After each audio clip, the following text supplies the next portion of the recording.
नमस्कार बंधुरा आज के आमी डुमुर रान्नार एक रेसिपि आपनादेर साथे शेयर करछि। प्रथमे आमी डुमुरटाके केटे नुन हलुद दिये सेদ্ধ करे निয়েছি। एखाने आलू टुनटुन करे कुचिয়ে নিয়েছি।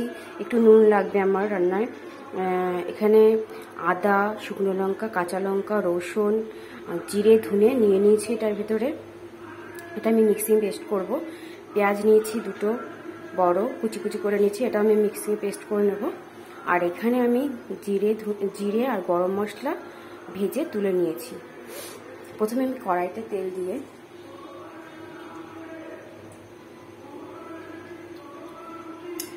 এর ভিতরে আমি তেলটা একটু গরম হতে দেব।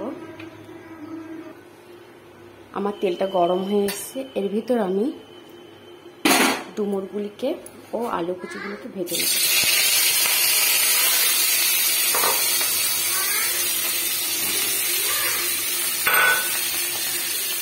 এর ভিতরে একটু নুন আর হলুদ আমি অ্যাড করবো।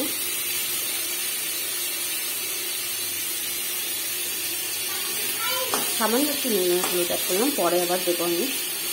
ভালো করে ভেজে তুলে নেব। এদিকে আমি মিক্সিং বলে যেটা কাঁচা জিরে ধনে শুকনো লঙ্কা কাঁচা লঙ্কা আদা রসুন এটাকে পেস্ট করে নেব। এর সাথে পেঁয়াজটাকেও পেস্ট করে নেব। ডুমুরটাকে ভেজে তুলে নিয়েছি। এবার আমি কড়াইতে তেল দিয়ে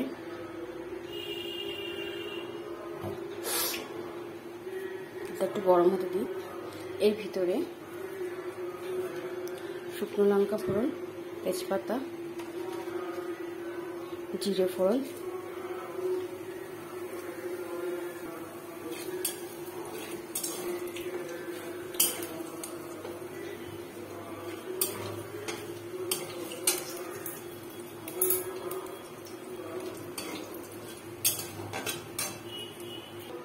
এই পেস্ট করা মশলাটা আমি ঢেলে দেবো এর ভিতরে।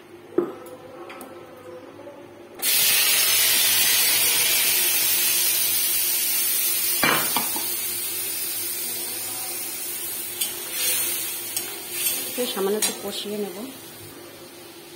এর ভিতরে আপনারা পরিমাণ মতো নুন দেবেন। আমি আমার পরিমাণ মতো নুন দিলাম, হলুদ,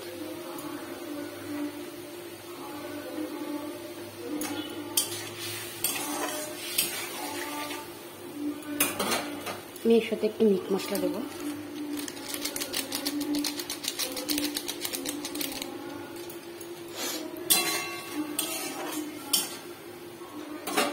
দিয়ে ডুমুর আর আলুটাকে ভিজে রেখেছিলাম সেটা ঢেলে দেবো।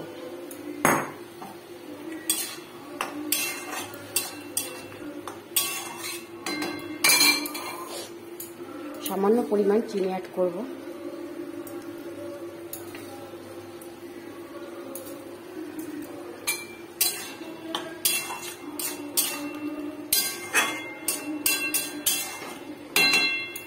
এবার এটাকে আমি 15 মিনিটের মতন সিম করে রাখবো।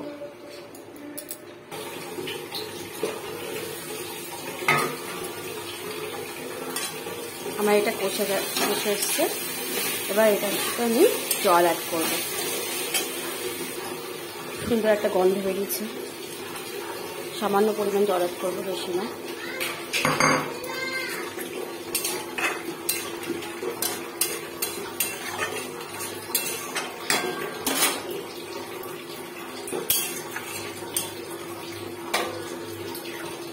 একটু ঢেকে রাখবো। তারপরে আমি ভাজা জিরে যেটা পেস্ট করে রেখেছিলাম সেটা দিয়ে দেবো, দিয়ে নামিয়ে দেবো।